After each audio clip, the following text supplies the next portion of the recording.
Okay, we are back mga ma'am sir and so dito naman tayo ngayon sa Toyota Avanza, yung 2023-2024 model. Ayan. So nakita ni boss yung video namin sa YouTube. Doon sa ini-install namin na fog light ASI para sa Avanza. Kaya nagdumayo si bossing dito ngayon. Taga-kon pa to si boss. GMA, Cavite. So, dito yan sa JLG Car Accessories. Ayan. So, ayun si bossing. Na, boss. Kakalabas lang na ito sa kaso eh. Nadali si boss ng Bangga. Ayun si bossing. So, pakita ko sa inyo yung pagka-install namin ah. Ayan o. Oh. Diba? Hindi halata yung sa wirings. Ito yung fuse box. Ayan, tapos ito yung relay. Then, yung sa ground. Tapos yung sa positive. Ayan. Okay. Okay, on off. Susi. Di ka pa nakasusi. Susi. Ayan, on off, sige. Good. Ayan. Yung pagkaka-install namin dito mga boss, once na pinatay mo yung susian, kahit naka-on yung fog light, automatic mag-off yung sa switch. May mga nag-i-install kasi na dinadirect nila sa battery. Tapos switch lang yung nasa loob.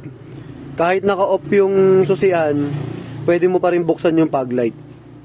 Sa amin, ang pagkaka-install namin, nanggaling mismo sa supply ng susian. So yung mismong main neto, eto diba main, ito yung secondary, papunta dun sa loob. Tapos papunta ng switch. Then, manggagaling yung supply nun sa may susian. Ayan. So, ito yung ginagawa nun. Pakita ko sa inyo mamaya, sample ko sa inyo. Ayan si boss, nakita ni boss. Boss, ako yung mag-install na. Panalo, ayan. Nakita ni bossing. Tapos, napakasinop ng wirings yan, mga boss. Ayan. Dumaan yan sa, kung saan dumaan yung stock na wire, ayan, doon din kami nagpadaan ng wire. So, bagong-bago yung Avanza ni bossing. Oh. Ayan, yung fog light. Tapos, balak din ni boss to magpalit ng LED eh. Yung dual color. So, siguro pagbalik na lang ni bossing. Ayan. Okay na. All goods na. Ayan yun. Oh, diba? Napakasinop ng pagka-wirings niyan. Ayan o. Ito yung wire. So, papunta dun. Tapos dito sa baba. Ayan.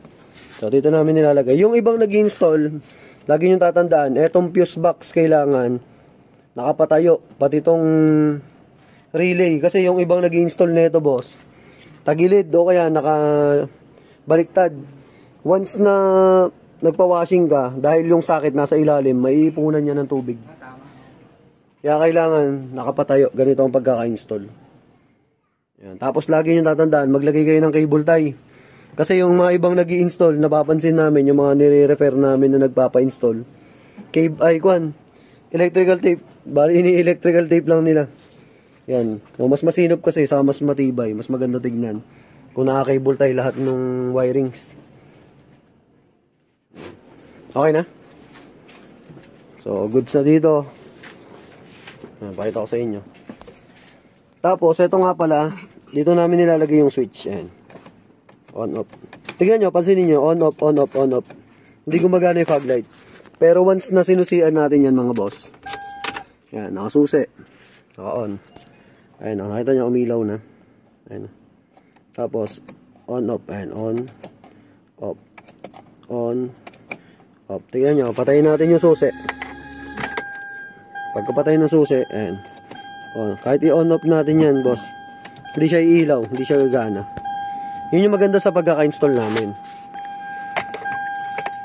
Ayan. So, dumaan siya sa susian. Sa main ng susian. Yan.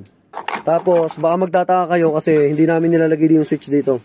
Wala pa kasi si Avanza 2024 ng OEM na switch. Kaya dito namin siya nilalagay. Pero maganda naman siya tignan. Ayos yung pagkaalagay namin yan. Ayan. So, sa mga gusto mag-avail, available yan sa JLG Car Accessories. Motomac Works, saka yung sa vlog natin, yung JLJ Car Moto Vlog din, yung sa YouTube channel natin yun, saka sa TikTok. So thank you kay boss, and dumayo pa yan from Cavite. And, so thank you kay boss, finished product na kami dito. Next naman namin yung Raptor mamaya, saka yung Navara, tapos may BRB pa. So ingat, God bless, thank you kay bossing.